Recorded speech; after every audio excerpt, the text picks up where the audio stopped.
Hello everyone, welcome to the When at Work podcast. You're with your host Julia Leahy. Today I'm joined by Bill Carlin and Yara Banks. Welcome to the show, guests. Yeah, thanks for having me.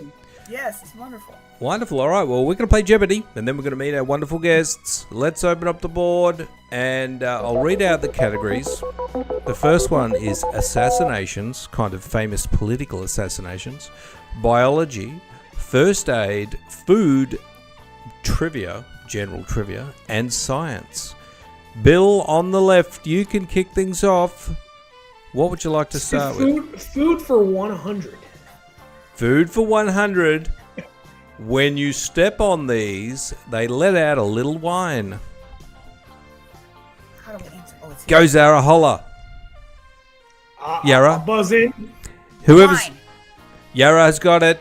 Yeah, you just holler out the answer. Oh, okay. You got it.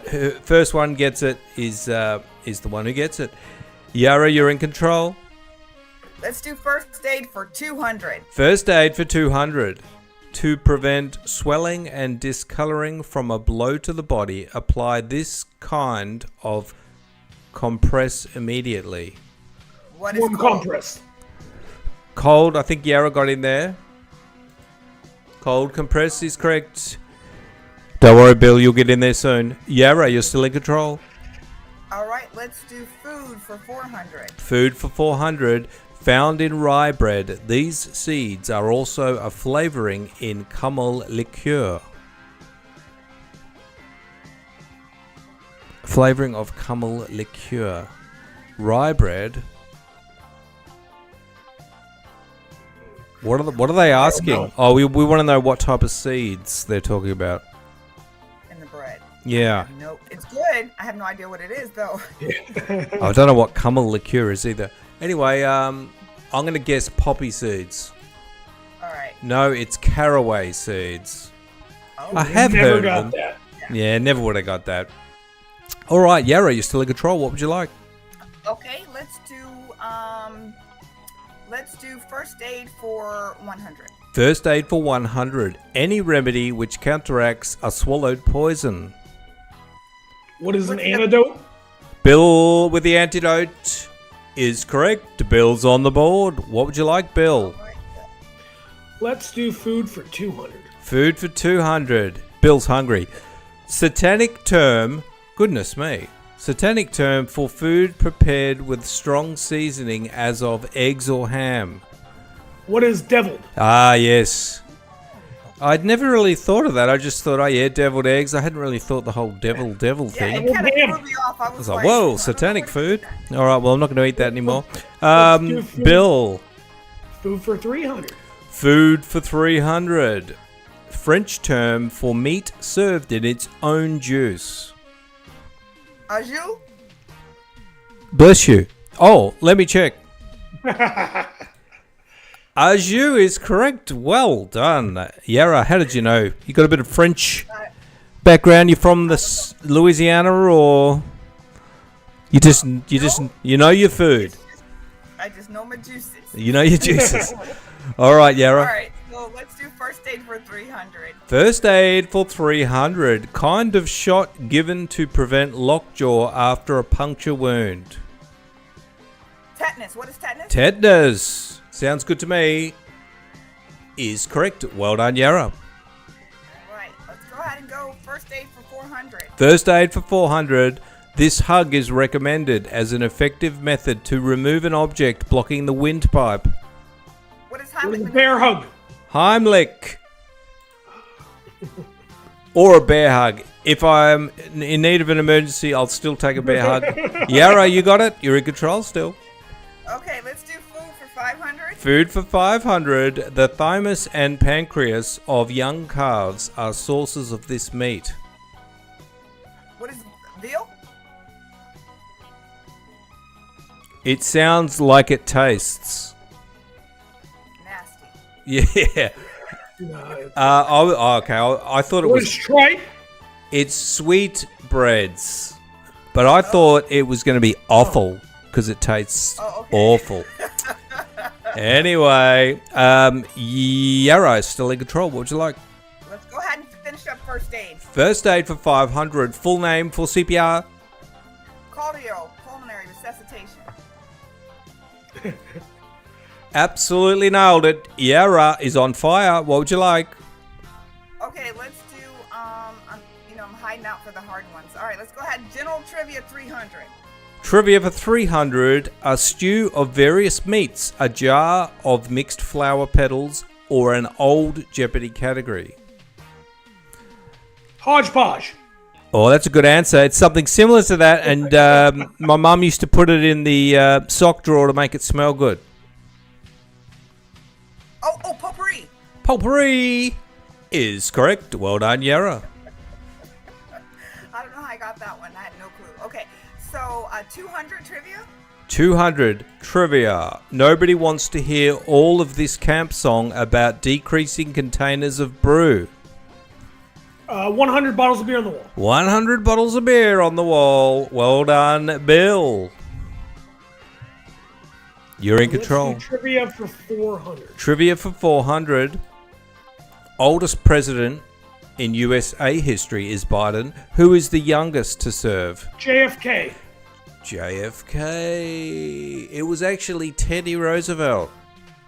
Ooh, Teddy, yeah. How old was he? I always thought he was older. Anyway. Bill, you're still in control. That's the good news. Let's do trivia for 500. Trivia for 500. Where does a QWERTY keyboard get its name? The first 6 numbers on the top left.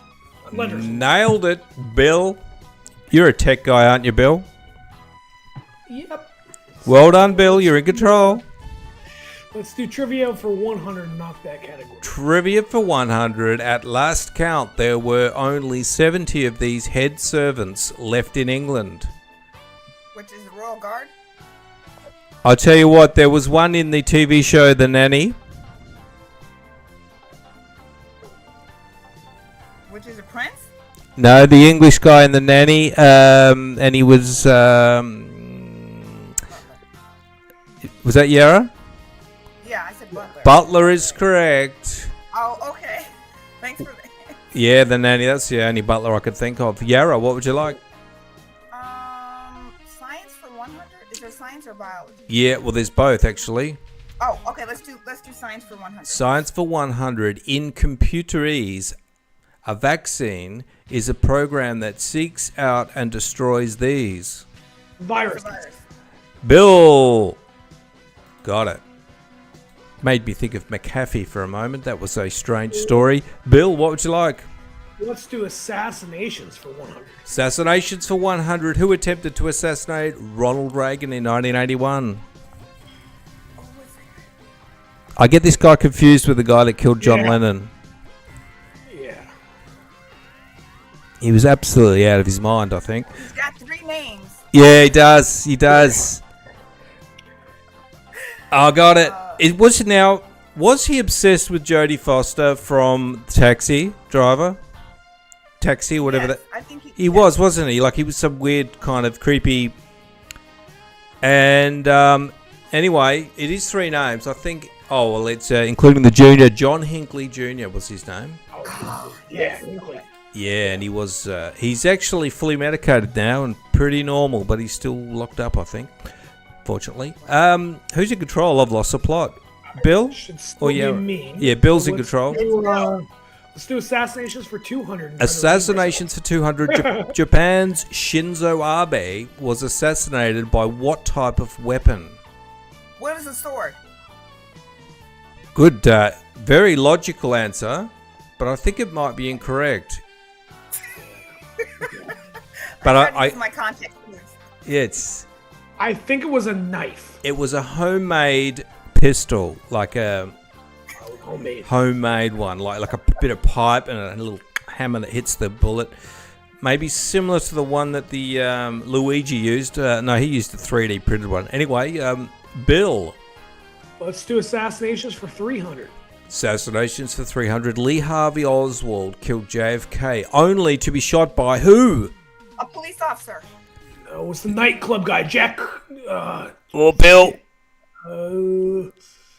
It's a form of precious. Jack Ruby. You got it. Ruby. Jack. Oh, that's right. Does anybody find that highly suspicious? Yeah, there's I mean, like a what are whole the chances museum you whack a dedicated- president and then you get killed straight away? I mean, Well, if you there. go up to like the room where it happened, it's like to think that somebody fired off 4 shots in that like short little bit of like the road in Dallas. So did he like get shot with absurd. 4? You mean Jack Ruby shot Lee Harvey 4 times? Did he? No, Lee Oh, the Harvey JFK fired gotcha. 4 times and hit twice. Have you seen the movie with the Oliver Stone movie? No, I haven't seen it. Oh, it's a very good movie about the whole conspiracy behind it. I think he made a lot of it up, but he still convinced me that it was all a conspiracy, even though it was probably all BS. Anyway, Bill, what would you like? Let's do assassinations for 400 and keep it rolling. Assassinations. Alexander Litvinenko was assassinated in London after drinking what? I'm gonna guess gin. There was something. No, I'll give you a clue. It was tea, but it had something in it.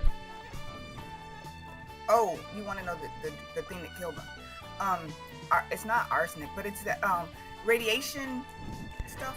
Yeah, I'll accept that. It was polonium, which is a radioactive. Oh, okay, polonium. Yeah, right. That was crazy. That was one of Vlad Putin's tricks. Terrible Vlad. Anyway, Yara, you're still in control. Oh, let's do biology for 100. I need to feel a little more confident. Biology for 100. The ulnar nerve gets misnamed in a humorous manner. Okay. What is the funny bone? Funny bone I is was like, true. correct. Have you ever been hit on the funny bone really hard? Nothing funny about it. There's nothing funny about it. I was in 2nd grade running in the 100 meters, and the teacher hit me with a clipboard, and I was like running like, what? I had never experienced it. Anyway, that's enough of my stories. Bill, you're in control. Let's do biology for 200. Biology for 200. Wurlitz's pride, or what tissues grouped together form? Tissues grouped together form what? Wurlitz's pride. Tissues, I think they mean body tissues, like inside your body, grouped together. Is it skin?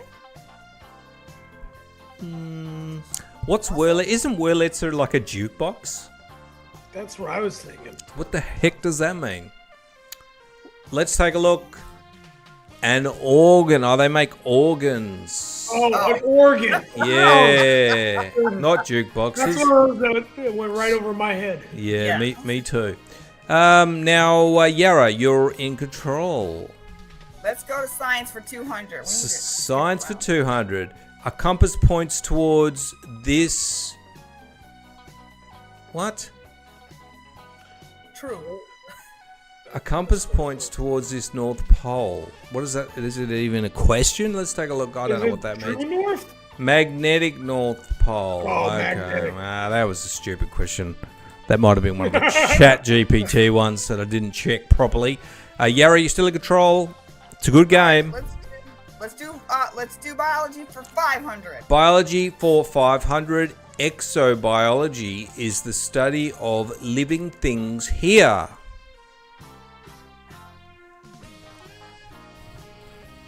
Incredible. They're volcanic? That's a good answer, but I don't think it's right.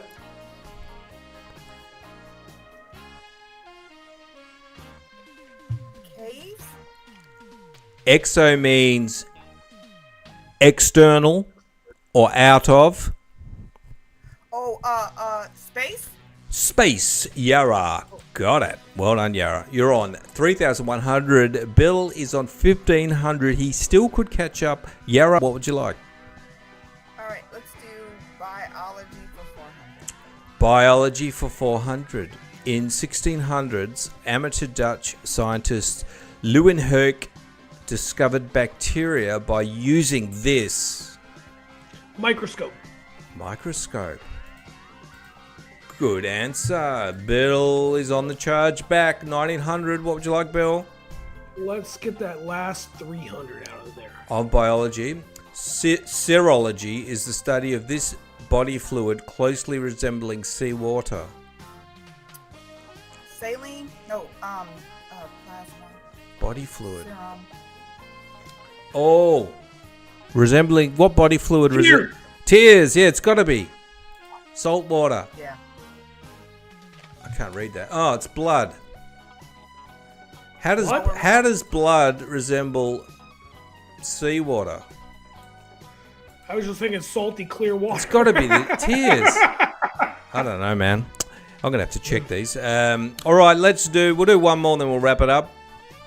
Okay. Let's do assassinations for 500. Assassinations 500. Infamous union leader missing since 1982, presumed to be a victim of the mafia. Oh, come on. It was come on. featured in the movie The Irishman. Yeah. Oh, come on. What was that guy's name? Oh. I could see his face. I could see the whole thing. Okay, clue time. Played by Al Pacino in The Irishman. Yeah. First name Jimmy. Jimmy. Dink, dink, dink. Time's Hoffa. Oh, it's just about to end it. You got it. Yara. Well done, Yara. Wrapping it up. Yara's on 3,600 and Bill on 1,900. Some tough questions there. Well played, everybody. All right. Good job, Bill. I tried. You did. All right. Well, let's talk to Yara as the winner, and tell us a bit about what you've been up to. You've got a lot of experience in the corporate world, in HR. Tell us a bit about that and what you're doing now, as well as your book, which is called The Executive Blindspot: Transforming HR into a Profit-Driving Powerhouse. Very good headline. Yara. So, my name is Yara Banks. I am the CEO of VNX Business Advisors. What we do is we are business and human resource consulting. So we integrate the two.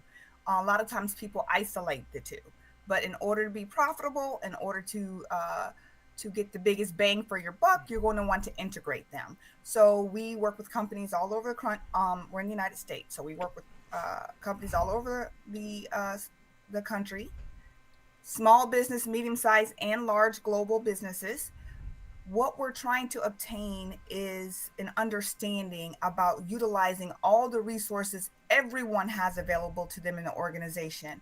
As an executive or a business owner, you have a fiduciary responsibility to access all resources that you need or that are available to you to make that company profitable. Those stakeholders that you have that responsibility to do include your employees. So instead of seeing them as just like a cost center, a drop in the bucket, figure out and be strategic about your hiring, strategic about your growth, your succession planning, create a roadmap for those employees, right? So that they produce a return on your investment. It's not just turnover and hiring and training, but what are we getting from those bottoms in the seat?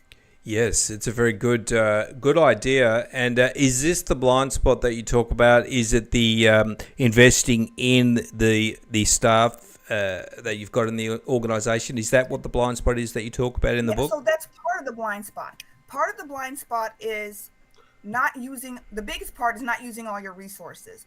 The next biggest part is not tapping into human resource as a partner. Your people, your biggest asset, you're not using them as a partner. And so the blind spot is, what does HR really do? What are they really capable of? And it's more than hiring and firing. It's more than filling out paperwork. There's in my business, we say there's 3 levels of engagement. There is strategic engagement, which of course is forecasting and strategic planning. There's tactical engagement, means we need our hands on the ground now, something's going on and we got a new project or whatever. It's more short term, but intense. And then there's the administrative engagement. Most people for human resources get stuck in that administrative role. Yeah. And so I recently read a study that said 83% of CEOs polled don't really know what HR does. That's the biggest blind spot. So do you work primarily with HR companies or companies and then you work with their HR departments to improve them? So I work with companies and I work with their HR departments to improve them. I mostly don't work with HR professionals inside the organization. I work with the decision makers, because the things that need to be done in order to align the organization need to come from the top. You have to have buy-in from the top. Yeah, absolutely. And can you give me an example of a company that gets it, what they're doing with their HR, as opposed to, the regular run-of-the-mill stuff that we've seen and is not the most efficient way to do it? Okay. I can give you an example of a client I recently worked with who engaged me because he didn't get it. He didn't understand what he was doing wrong. He said, something's broken. I don't know what it is. Please help me. So it was a credit union that purchased, I'm sorry, that merged with another credit union and then purchased a bank. Okay. 14 different locations in one state. Okay. So they had done this in, I think, a 2.5-year span. All these organizations coming together. And it was great for the balance sheet, but people weren't leaving. People weren't happy. Production was done. There was a bunch of infighting. They couldn't figure out what was going on. So he knew something was wrong. He just didn't know how to help them. Well, the biggest issue there was culture. Banks and credit unions do not have the same work culture. So now we either have to adopt one or the other, or we have to come up with a new one that everybody's going to be in alignment with. And that culture starts from the top all the way down through the organization. So it was great to have his buy-in on whatever we needed to do to get that done, because he understood there was a problem and he understood he didn't know what to do. So there was a culture issue that we had to go through: training, realignment, communication, branding, and marketing internally. And then we also had to do training, because the other problem was middle management. Everybody complains about middle management. The top does, the bottom does, right? They're poor guys, middle management. So middle management oftentimes is middle management because you've been there for a long time, or you've done a really good job in the job you had before. So now we're going to make you a manager. They expect you to walk in day one with little to zero training and expect you to be fabulous. That's very rare, not the norm, right? That's an outlier.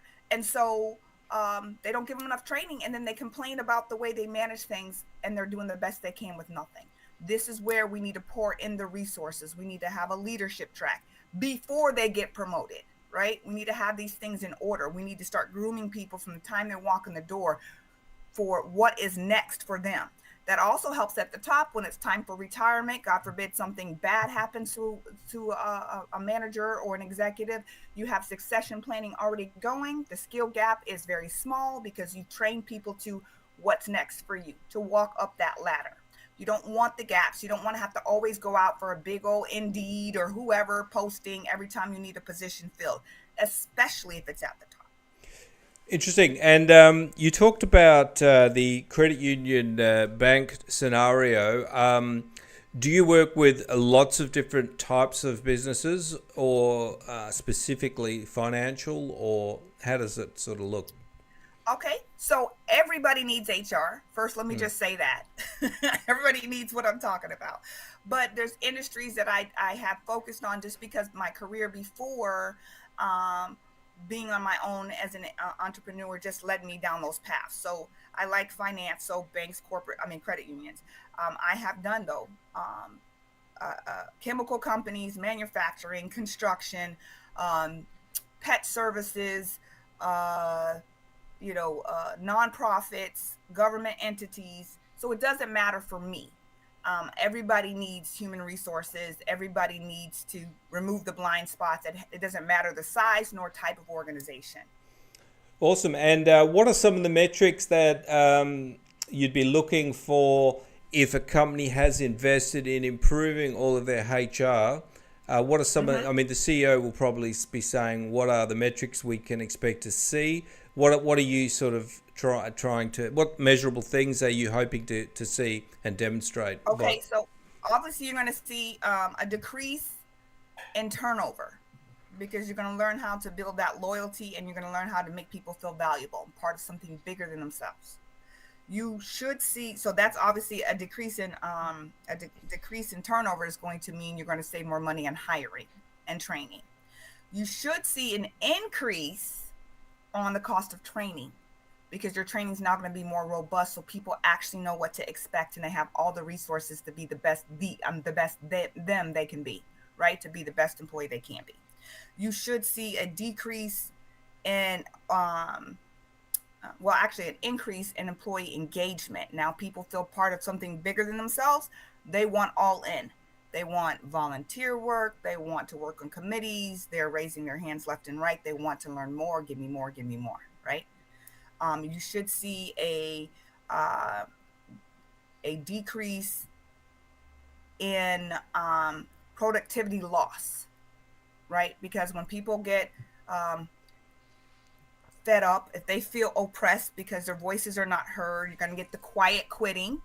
Which doesn't mean just walking out. It actually means coming to work, working my 40 hours and not doing a minute over or anything outside the scope of that job description.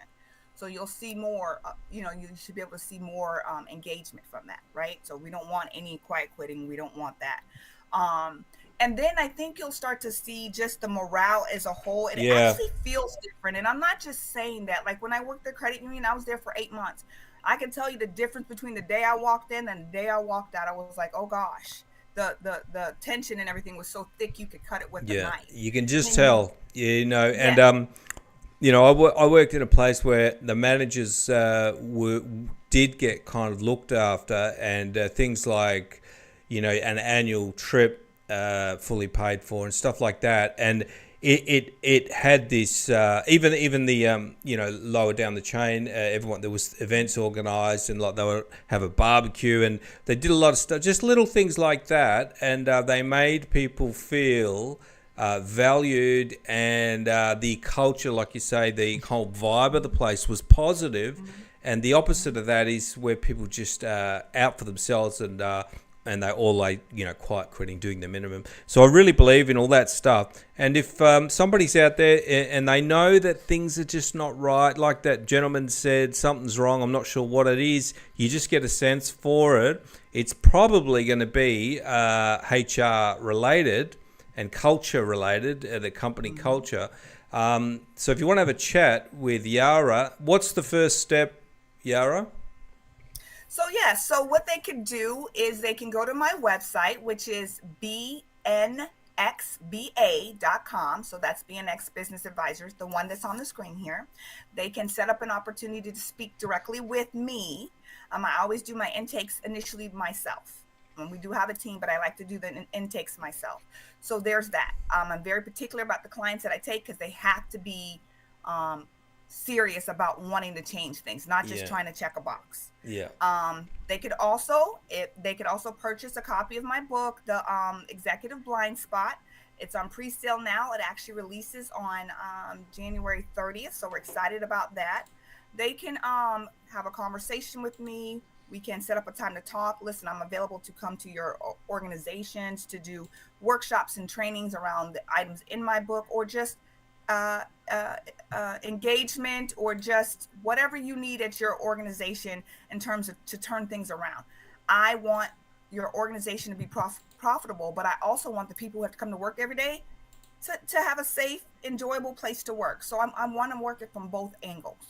Awesome. Yeah. Well, if you want to get in touch with Yara, the website bnxba.com, it's in the show notes, and you can book a call with Yara personally. And Yara's got a ton of experience, and I think she might be able to help you. So have a chat to her. Thank you very much, Yara. Oh, thank you. Thank you. Wonderful. All right, we're going to head over to Bill now. Now, Bill, logistics. Now, when I think about logistics, I think about the shipping industry. Am I right or am I wrong about that? Well, you're right, but it's a lot bigger than just the shipping side of things, right? You got inventory management, you have sorting, labeling, packaging, right? All that is encompassed in what we call third-party logistics, which is when you outsource your logistics to a third party. Is it like the kind of Amazon environment where the shipping and stuff is all handled by a third-party provider, and are you supplying that to companies around the United States? Is that correct?